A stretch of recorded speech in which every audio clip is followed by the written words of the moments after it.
ಹೇಳ್ರಿ ಬರ್ರಿ.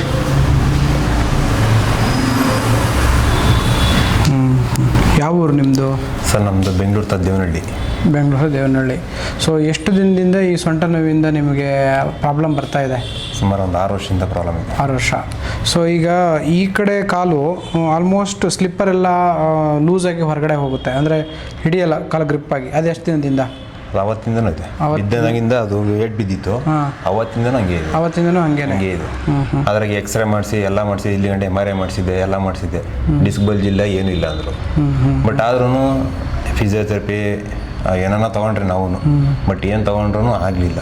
ಇವಾಗ ಒಂದು 100ರಲ್ಲಿ ಒಂದು 5% ಓಕೆ. ಈಗೇನು ಇವತ್ತು ಬಂದ್ರಲ್ಲ, ಬೆಳಗ್ಗೆ ಬಂದ್ರಿ, ಇವತ್ತು ಇಷ್ಟೊತ್ತವರೆಗೂ ಸಾಯಂಕಾಲ 6 ಈಗ ಹೌದು ಎಲ್ಲ ಟ್ರೀಟ್ಮೆಂಟ್ ಮಾಡಿದ್ವಿ. ಹೆಂಗೆ ಅನ್ನಿಸ್ತು ನಮ್ಮ ಆಸ್ಪತ್ರೆ ವಾತಾವರಣ? ಚೆನ್ನಾಗಿದೆ ಸರ್, ಚೆನ್ನಾಗಿದೆ, ಏನು ತೊಂದರೆ ಇಲ್ಲ. ಬಂದು ಆರಾಮಾಗಿ ಬಂದು ಯಾರನ್ನು ಟ್ರೀಟ್ಮೆಂಟ್ ತೊಗೊಳೋರಿಂದ್ರೆ ಆರಾಮಾಗಿ ಬಂದು ತೊಗೊಂಬ ಸರ್. ಈಗ ಓಡಾಡಿದ್ರಲ್ಲ, ಮುಂಚೆಗೂ ಈಗ ಒಂದು ಸ್ವಲ್ಪ ಫ್ರೀ ಇದೆ, ಫ್ರೀ ಇದೆ, ಕಂಫರ್ಟ್ನೆಸ್ ಅನಿಸಿದೆ. 6 ವರ್ಷದ ಸಮಸ್ಯೆ ಒಂದೇ ಸಲಿಗೆ ನಾವು ಅಂದರೆ ಸರಿ ಮಾಡ್ತೇವೆ ಅಂತಂದರೆ ತಪ್ಪಾಗುತ್ತೆ. ಸೊ ಇಂಪ್ರೂವ್ಮೆಂಟ್ ಮಾಡೋಕ್ಕೆ ನಾವು ಪ್ರಯತ್ನ ಮಾಡ್ತೀವಿ. ಆ ಇಂಪ್ರೂವ್ಮೆಂಟ್ ನಿಮಗೆ ಕಾಣ್ತಿದೆಯಾ? ಕಾಣ್ತಾ ಇದೆ. ಡೆಫಿನೆಟ್ಲಿ ನಿಮಗೆ ಚೆನ್ನಾಗಾಗುತ್ತೆ. ಓಡಾಡೋ ವಾಕ್ ಆಗಲಿ ಅಥವಾ ಈಗೇನು ನಿಮಗೆ ಡಿಫಿಸಿಟ್ಸ್ ಇದೆ, ಆ ಕಡೆ ಕಾಲು ಸ್ಟ್ರಾಂಗ್ ಇದೆ, ಈ ಕಡೆ ಕಾಲು ಬೆರಳುಗಳು ಸ್ಟ್ರಾಂಗ್ ಇಲ್ಲ.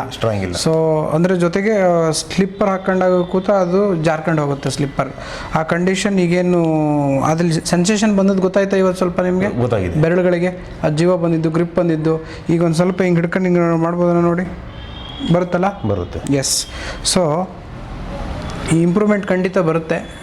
ಮುಂದಿನ ದಿನಗಳಲ್ಲಿ ನಾನು ಹೇಳಿದ್ನಲ್ಲ, ಒಂದು 15 ದಿನ ಅಡ್ಮಿಷನ್ ಬೇಕಾಗುತ್ತೆ ನಿಮಗೆ ಅಂತ. ಅದು ಮಾಡಿದಾಗ ಇನ್ನೂ ಹೆಚ್ಚಿನ ಲಾಭವನ್ನು ಆ ಕಾಲುಗಳಿಗೆ ಕೊಡೋ ವ್ಯವಸ್ಥೆ, ಎಲ್ಲ ಚಿಕಿತ್ಸೆ ಮಾಡೋಣ. ಆ ಆಯುರ್ವೇದದಲ್ಲಿ ಆ ಶಕ್ತಿ ಇದೆ, ಖಂಡಿತ ಚೆನ್ನಾಗಿ ಮಾಡೋಣ. ಧನ್ಯವಾದ.